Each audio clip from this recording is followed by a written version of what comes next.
Passive income is the ultimate goal of every person on Earth. This idea that you can be sitting on the beach or driving your Ferrari on a mountain while seamlessly making money on the side sounds great. And if you use the internet, which I assume you do, chances are you have seen videos and ads by these so-called gurus talking about achieving financial freedom through their $997 one-time payment lifetime access course. Sounds familiar? Now, I'm not saying that making money passively through assets isn't real, but in the grand scheme of things, especially as a beginner watching YouTube videos on how to make money, it's practically impossible. The two ways passive income is presented. Okay, but we are getting ahead of ourselves. Let's first break it down. What is passive income? Well, it's the art of making your money work for you that is achieved through two main ways. The first way would be holding things or assets that will increase in value. In this group we have stocks, bonds, commodities, and you can also put real estate, and as of the new millennium, crypto has been added to that list. The second way of making passive income is through entrepreneurial assets, such as owning a business, agency, or a team that works for you. And we're going to look at both of these and show you exactly why this idea of sit back and relax while the money gets printed is simply a marketing ploy to get you to buy more courses, try more things, and spend money on self-improvement and education without actually reaping the results. Holding stocks, bonds, and commodities. This business model is as old as the test of time. Buy it when it's low and sell it at a high. Pretty straightforward, right? Well, not exactly.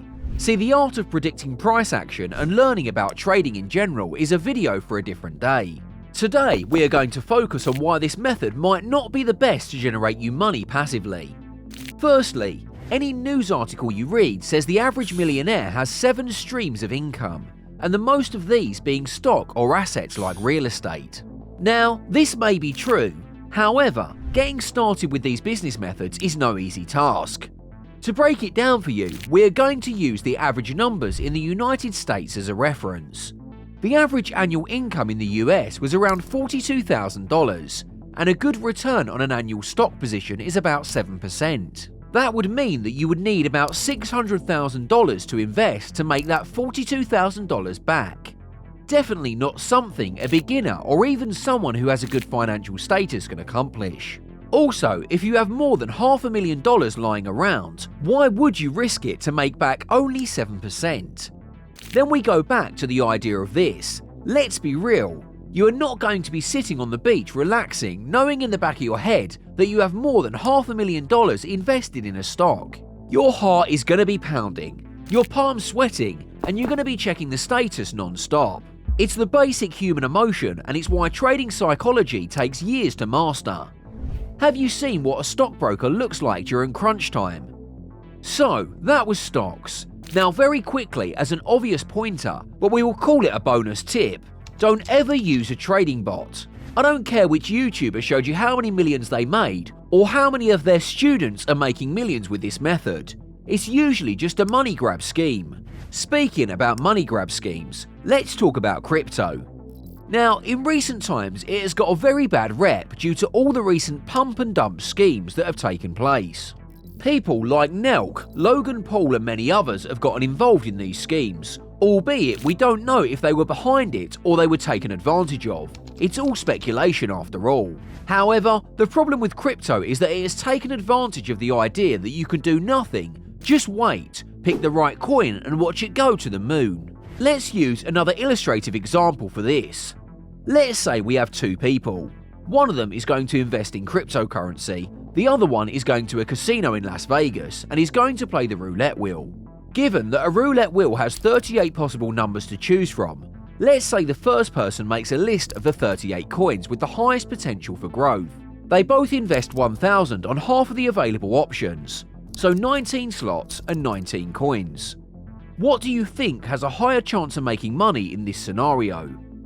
If you answered person 2, you would be right, as apart from there being thousands of coins on the blockchain, the chances of any of them taking off is slim to none.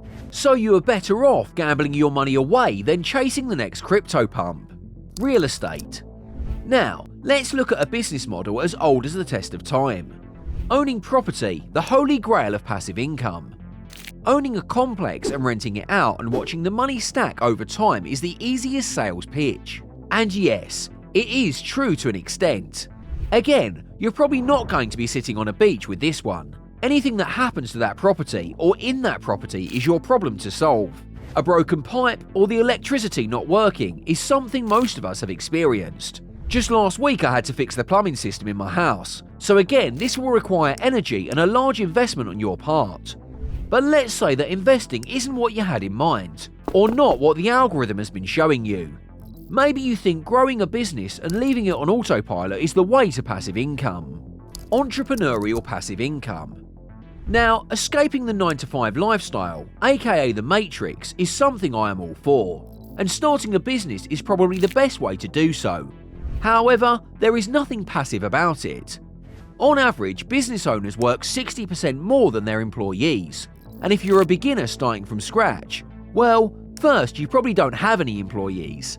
Second, there is a lot more effort to be needed in the beginning due to the learning curve and lack of experience.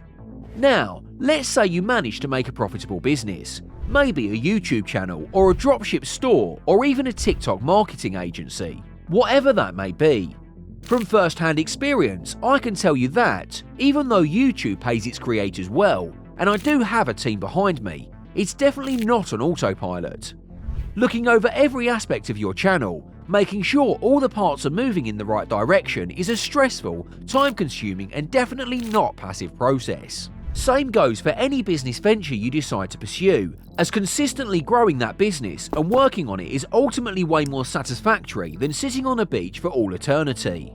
Okay, so I went on a mini rant there. However, I think the idea of passive income is targeted exactly at people who are uneducated in the financial space, or are just slightly delusional and in denial of the actual face of the matter. Let's say this ideal scenario does happen. Are you really going to sit on a beach and just relax for the rest of your life? I mean, don't get me wrong, I love a vacation, but after 2 to 3 weeks max, I'm ready to go back home and do something again. Recent studies show that the human mind is most fulfilled when it has tasks to do and problems to solve. So the challenge is ultimately the best way in terms of achieving your ideal financial status and escaping the matrix. But I want to know what you guys think also. Am I just ranting against all these Ponzi schemes who are driving Bugattis and Lambos? Or are they onto something? Do you or someone you know run their business, or have investments that just keep you endlessly wealthy? If the answer to that previous one was yes, send me a message, let's talk. But in all seriousness though, stay safe and stay educated, and I'll see you in the next video.